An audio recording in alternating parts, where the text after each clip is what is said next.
Hysh, the realm of light. In Hysh, shining truths can be plucked from the air for those with wisdom to glean them. Before the Spirefall, it was a place of refinement and high civilization. Tragically, its glory has long faded. For since the obsessions of its people laid it open to Slaanesha's cruel wiles, it has become a place of shattered statuary and broken dreams. Hysh is a realm brightly lit, with elegance in its every aspect. It is a place of learning and symbolism, where symmetry and grace is found in abundance. It is never truly dark there, cycling instead through a warm glow to a searing, dazzling light, depending on the relative ascendance of Hysh and Olgu. At its heart, areas of lush green grass, tilled wheat, and smooth stone can be found resurgent amongst the cratered, magic-ravaged wilds and shattered spires of elder times. Towards the realm's edge, Hysh breaks down into an abstract, blinding vista of whitish energy, a confusion of linear plains and glassy islands that give way to half-glimpsed shapes and geomantic formulae half seen in the glowing air. The land of Hysh is divided into subdomains known as the 10 Paradises. They are arrayed as a great wheel, the symbol of Hysh itself writ large, with 8 segments surrounding the hub, Zientil, and surrounded in their turn by the rim, Hysh. In Zientil, Sigmarite humans coexist with elves in something approaching harmony. This is born more from their common enemy than from any real bonds of love. Most Hyshian elves find even Azyrite humans to be somewhat thuggish and barbaric. In return, humans find elves to be unsettling and aloof. Their mere presence, a reminder that Hysh favors the intelligent and arcane far more than the strong, earthly children of the soil.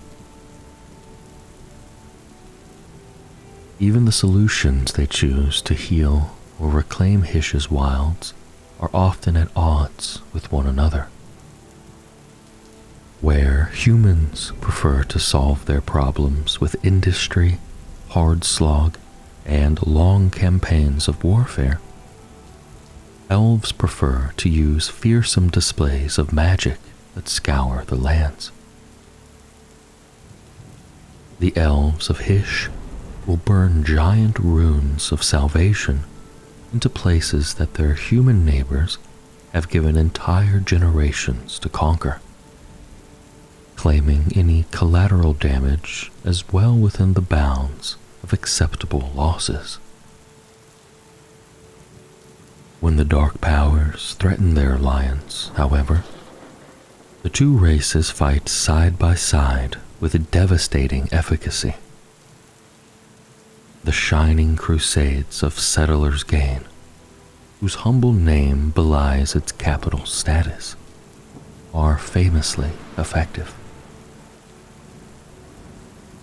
They have penetrated deep into the wilderness on a dozen different headings, seizing those sites most valuable to the sanctity of the lands and building settlements, then hamlets, then thriving towns in the microcosmic likeness of their parent city. Several of these have fallen to Auric raiders or chaos-worshipping barbarians.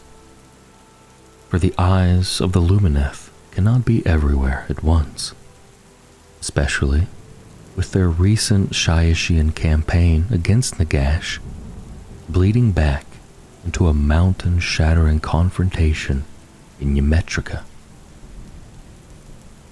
Yet, Hysh is being pulled back from the brink. Through the scars of the Okari Dara are still writ large across it. The realm itself is fighting back,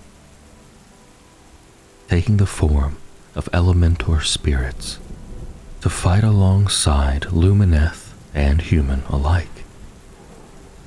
As Teclis had foreseen, a new era of hope is being forged amongst the ruins of a fallen empire. Illuminated conflict. Hysh is the domain of the Lumineth realm lords, who have communed with its geomantic spirits in the search for enlightenment. Here can be found the great nation of Ymetrica, a center of Lumineth power that is also host to a grand experiment in the uplifting of the human race. Ymetrica is one of the most prestigious of the great nations of Hysh, and the largest continent in the part of the realm known as the Ymetrican geosegment. This region consists of several smaller island nations, bordering the gigantic landmass of Ymetrica itself, a vast and temperate expanse of land marked by sweeping plains and soaring mountains. Many of these reach so high one cannot even glimpse their snow-capped peaks. Greatest of them all is Mount Avalanor, which pierces the firmament like a titanic spear. These mountains are centers of spiritual learning, for to reach their upper peaks and gaze down upon the vastness of the land is to understand and accept one's place in the cosmos. Amongst all Ymetrica's wonders, there are hints of a tragic past. The spines of fallen towers, strewn forlornly across the landscape, and now home to nothing but silence. Ymetrica, like all the great nations, suffered terribly during the insanity of the Spirefall, a tragic collapse of the first Lumineth civilization. Yet, amidst the detritus of the past can be found the hope of the future. Broken spire cities that still offer shelter against chaos invaders, and gleaming elementary temples where the Lumineth learn to join their minds with the geomantic spirits of Hysh. Shining seas separate Ymetrica from its neighbors, such as the great nation of Zytrek, home to the foremost magic users of the Lumineth, and matriarchal Ilathia, where magical simulacra live and fight side by side.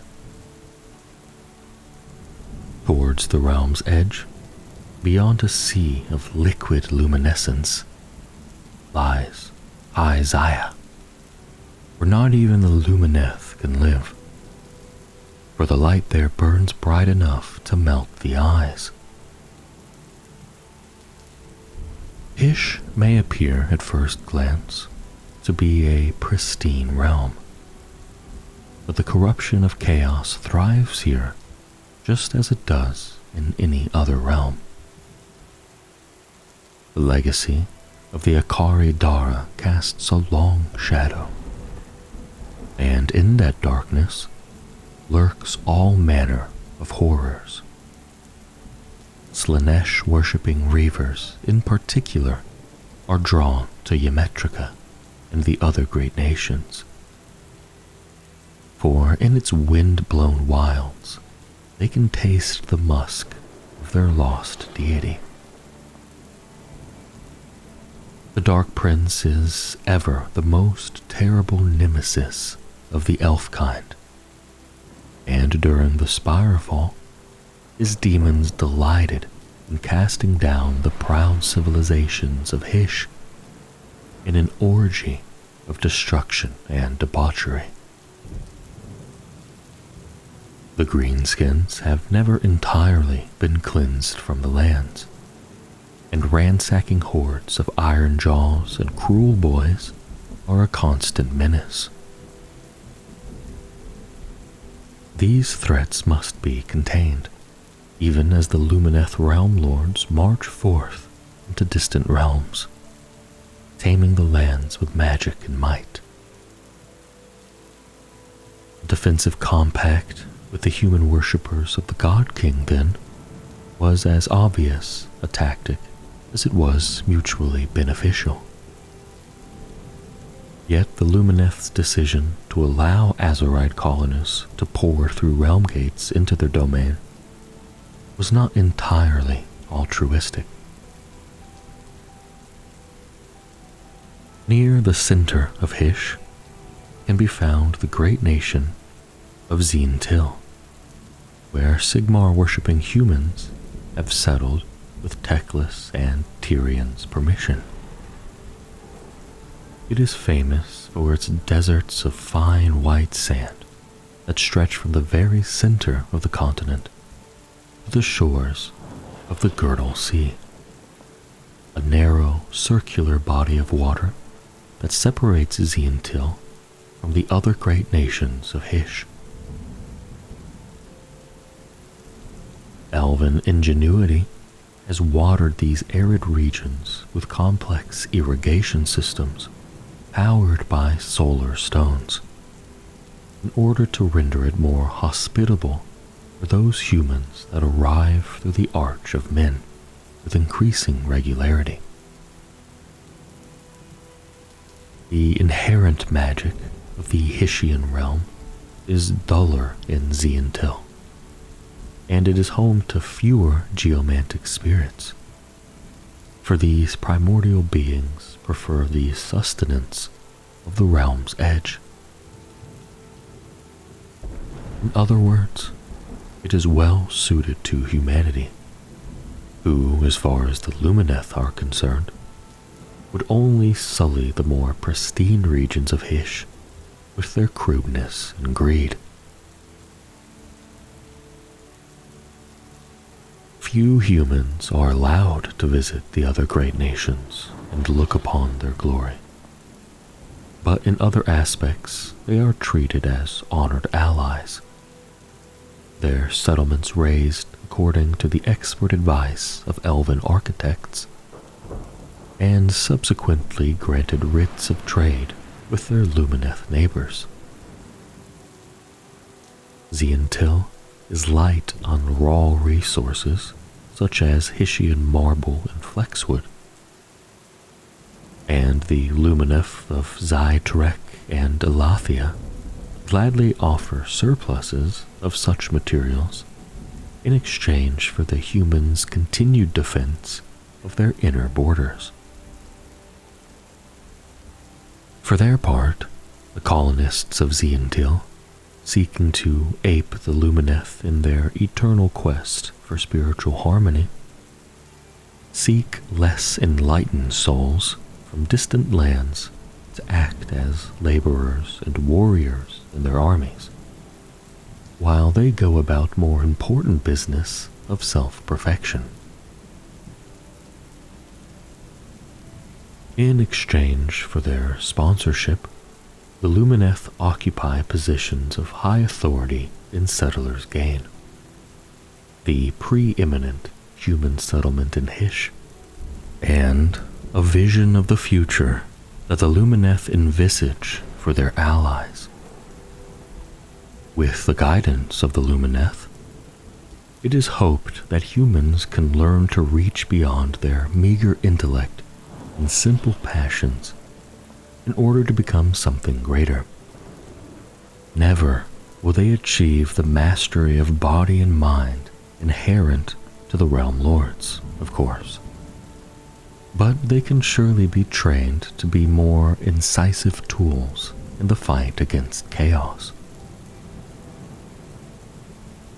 By decree of Tyrion and Teclis, no great crusade may be launched in their domain by the forces of Sigmar without their leave. Indeed, to many it seems that it is the Lumineth and not the God King who command the armies of Settlers' Gain and the other Hyshian free cities. Crusades are directed by Free Guild generals and Stormcast lords in concert with the Lumineth, and are most commonly launched along the harsh Zentilian coast, in lands long considered surplus to the Realm Lord's requirements, and thus home to many bestial foes and worshippers of chaos. In the brief time since the accordance between Sigmar and the elf gods was reconvened, crusades have cleared lands for new settlements, though each push into the wastes has cost a grievous toll in lives. The humans' societal overlords stand ready to defend their ward cities, of course, but in most matters, the Lumineth are content to simply stand watch from afar, observing how their mentees approach each fresh crisis and stepping in when necessary. Hyshian crusades are led by generals and mages, all too aware that a single failure on the field of battle could see them demoted to the lowest strata, or even banished from Zientil on a pilgrimage of re-education that might last many decades. The more cynically minded might look at the location of the God King's settlements on the dangerous borders of Zientil and see them as the perfect bulwark to shield the more prosperous elven nations against the rampages of raiding foes. Yet, the common folk of these cities will hear no such conspiracies, and point to the resources lavished upon them by the Lumineth and the many times that the Realm Lords have marched alongside the city's armies. Hyshian crusades typically follow familiar elven techniques more than established Sigmarite doctrine. Ranked formations of spearmen act as an impenetrable wall upon which to break the enemy, while highly skilled archers and battle mages pick off enemy commanders and break up attacks. Luminarchs of Hysh and other arcane engines punch holes in the foe's lines, creating openings for swift-moving cavalry or elite regiments to exploit. It is an ages-old method of making war, and one flexible enough to counter almost any opposition. Even the notoriously demanding Lumineth of Ymetrica were impressed by the valiant performance of Settlers' Gain's armies when Nagash's deathly hosts invaded Zientil. Indeed, it was a battery of Luminarchs from the city that tipped the balance in the final cataclysmic arcane duel between Teclis and Nagash atop Mount Avalenor, a vindication of the Illuminator's patient investment in mankind, and proof that no matter their crude nature, humans were worthy of the magical secrets granted unto them. Settlers gain the enlightened city. Many of the free peoples sacrifice everything to be allowed residence in Settlers Gain, the greatest Sigmarite settlement in Hysh. It is a city of unblemished wonder and innovation, a utopia of glittering crystal that demands much of those fortunate enough to dwell within its walls. Settlers Gain is quite unlike most other free cities, with echo constantly to the cacophony of industry and commerce. Here, the skies are unpolluted, and the clean air rings to the sound of melodic singing and lively debate. Elegant spires reach towards the heavens, where crystalline structures hover and rotate. Beneath this majestic skyline, tidy and unprepossessing districts stretch out like the spokes of a great wheel. In Settlers Gain, everything, even the humblest peasant's abode, is symmetrical and perfectly ordered, according to the Xentillogica, a treatise upon the refinement of mind and spirit through symbiosis with one's environment. Written by elves with the intention of simplifying these lofty concepts so they can be more easily absorbed by humans. It was the Lumineth that allowed Settlers Gain to be constructed within the borders of Xentil. It is they, as much or more so than the Conclave or the Stormcast Eternals of the Tempest Lords, that decide upon its matters of governance. Who truly rules the city has always been a source of tension, most starkly exemplified by the bitter arguments over its name. Most humans favor the prosaic one chosen by their ancestors, while the Lumineth insist on calling it Yilorai Zen in their own tongue, and chastising their wards for failing to pronounce the name correctly. The majority of humans are confined to the simple districts, a name that the elves insist merely refers to the manner of the neighborhood's construction. The non-elven populace toil not in factories and workshops. Such base requirements are provided by solar-powered automata of Lumineth design, but in the pursuit of knowledge. They seek mental and spiritual skills that will allow them to ascend to the upper levels of Settlers Gain. To do so requires a series of examinations overseen by hard-eyed elven invigilators. The final test for any aspirant is to ascend to the highest spires of Settlers Gain. Such a task is easier imagined than achieved. There is no stair to climb, no gear-driven lift such as might be present in more utilitarian free cities.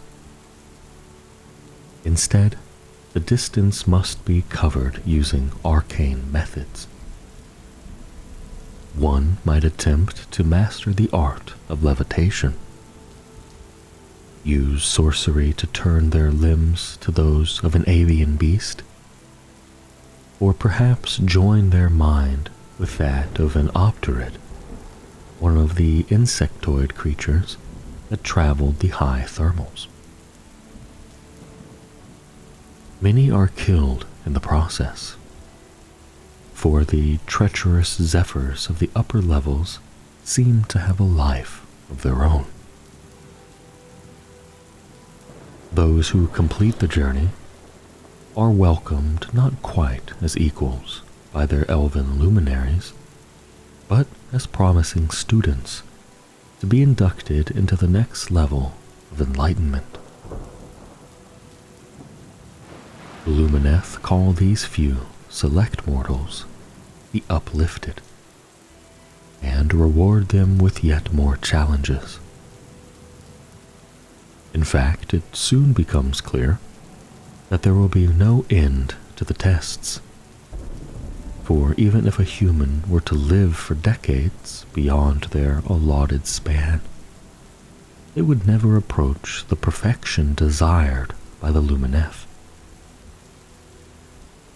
Those who protest, or who fail the elves' increasingly exacting demands, are sent on so-called spiritual excursions. The Lumineth portray these excursions as opportunities to bring the lessons of Settlers' Gain to the wider realms, though the assignments cannot be refused. Depending upon the nature of the individual in question, an excursion may take many different forms. Many involve secondment to the military, joining the great crusades to found new cities in the image of Settlers' Gain. But others are diplomatic in nature, visiting other free cities to advise upon political matters, for example. Success grants the possibility of resuming one's education with the invigilator's permission. For most, advancement remains nothing but a dream.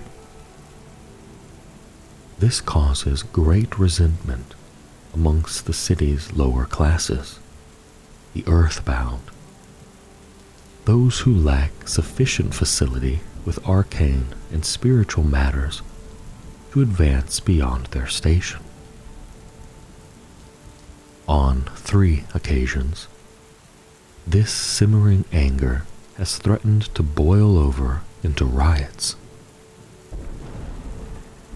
The ringleaders of each remonstration were quickly removed and placed in confinement within the floating enlightenment prisms that hang over the city. Exactly what occurs within these crystalline structures remains unknown to all but the Lumineth and their acolytes. But the majority of those so imprisoned are eventually released, having seemingly abandoned all notions of rebellion. Many turn to preaching at those they once stirred into action, urging them to reconsider their ignorant ways. The armies of Settlers' Gain are small yet elite, comprised in the main of volunteers who hope to impress the city's invigilators through exemplary military service. The city's free guilds operate upon a strictly meritocratic hierarchy, with commanders and officers all selected by dictate from on high. These detachments are accompanied by the most advanced magical war machines available to Sigmar's empire. most notably the Luminarchs, which can unleash lances of energy potent enough to sear through several meters of metal. Their terrifying barrages are overseen by the city's battle mages, who hail from the ranks of the uplifted and are privy to many secrets granted to them by the Lumineth. Azyr, the realm of heavens. Azyr is the shining jewel at the heart of the God King's empire, and the location of his great palace city of Sigmaron, a refuge of culture and reason since the momentous battle of burning skies. It has been turned over to the prosecution of Sigmar's realm-spanning wars. The scintillating reaches of Azyr shine the light of 1,000 stars. These are not true suns, distant as they are, but the glimmer of concentrated celestium crystals or remote geomantic phenomena. Together, these form strange, magically potent constellations by which the people of Sigmar's nations guide their prophecies and predictions. They are visible, too, in the other realms as a cosmic swirl. Through the skein of stars hurtle countless meteors and comets. Some crash down to the grand azurite disk below, whilst others are chased by wild taurolons or star drakes that wing through the azurite vault. Legend has it that when Sigmar was introduced to the glory of Azyr by Dracotheon, the God Kings soon won the allegiance of those people scattered there. The foundation stones of famous Azyrheim were laid where Sigmar initially arrived in the realm, a wide valley encircled by mountains. The metropolis's grandeur became such that it made the capital cities of the world that was look humble. The most glorious of all Azyr's miracles, however, is the Sigmarabellum. That gilded wonder was set in the heavens through Grungni's artifice, Lord Tyrion's mastery of the metaphysical arts, and Dracotheon's power over the heavens. Great ring built around the broken world, so vast that it could house the population of Azyrheim 3 times over. There was founded the Vault Celestial, home of the Pantheon in times of crisis. There too shone the star Sigindil, all the brighter, its light illuminating the dark moon of Daroth below. During the Age of Chaos, the forges of the 6 smiths were created in the grand palace Sigmaron, within which is the fabled anvil of apotheosis. Since it was set in the stars, the Sigmarabellum has rung to the hammers of a legion of warsmiths. Today, as the new crusades march out, bolstered by fresh azurite steel, that clamor is loudest of all. The people of Azyr settled the lands long ago in Sigmar's name. After the Battle of Burning Skies and the Nexus Wars, their congregations were bolstered by the massive exodus that occurred before the sealing of the gates of Azyr. These fortunate newcomers enjoyed a nirvana for a while. Azyr became a great cauldron of civilization. Some were new, some were able to trace their origins to the oldest of humanity's great nations.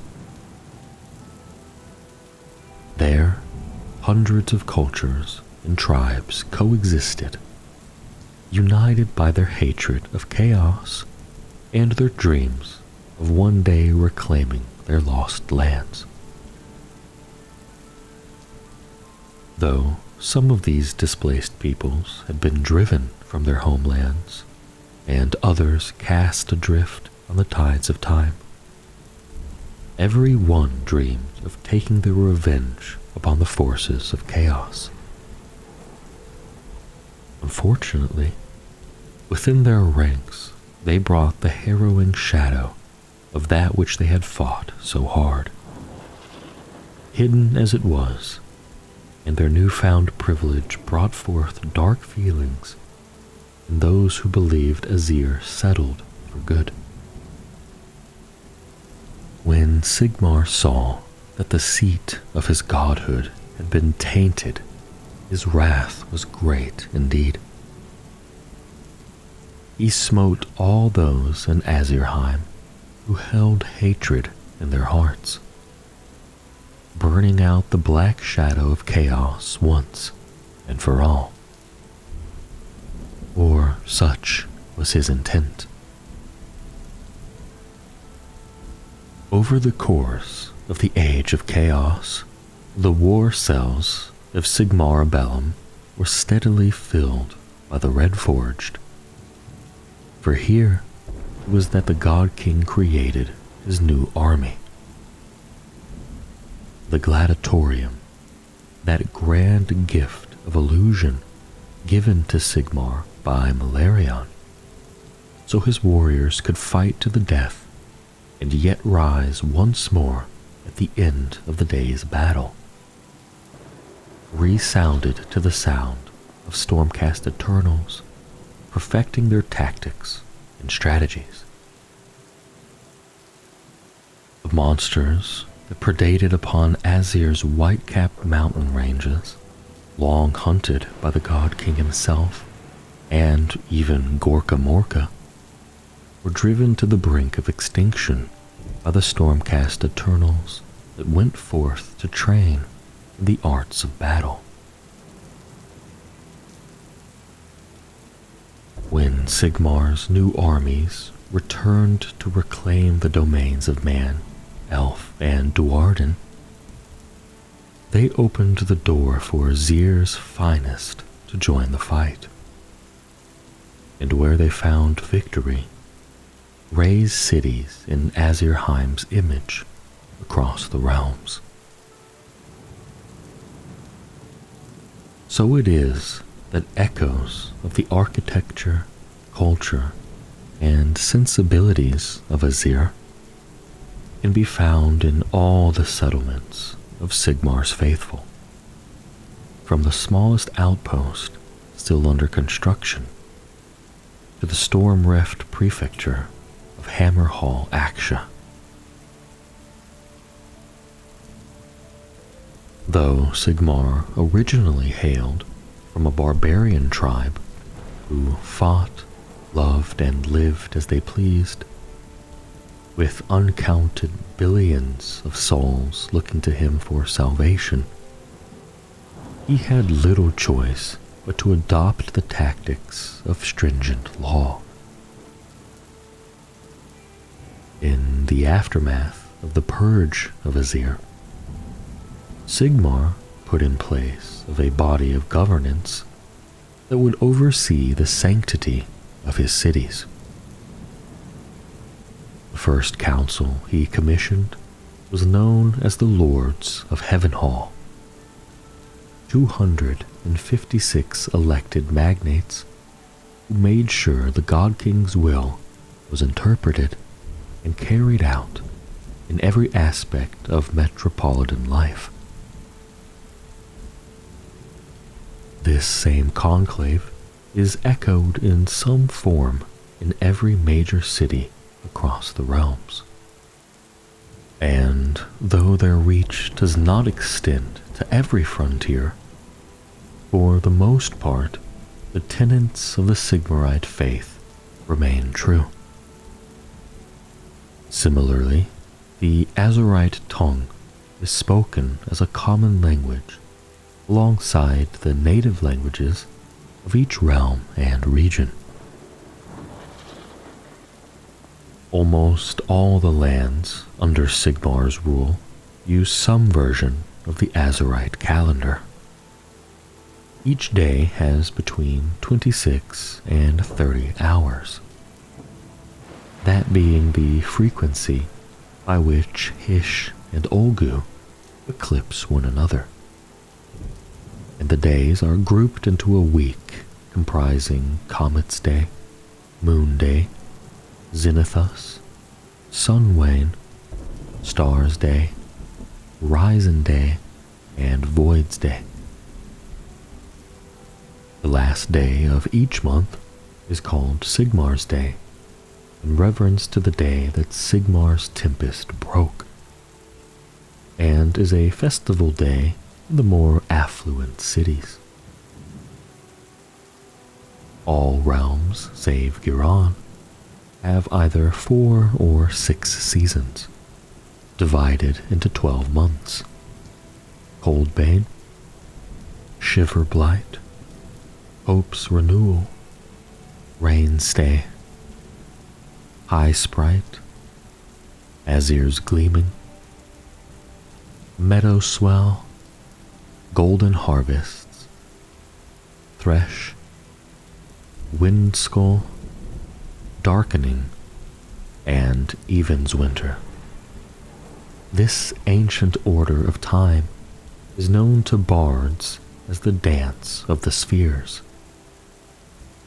Some say it was set in motion by an elder race predating even Dracothion and Kragnos. Others, but the realm spheres obey some other form of cosmic law that Sigmar alone can comprehend.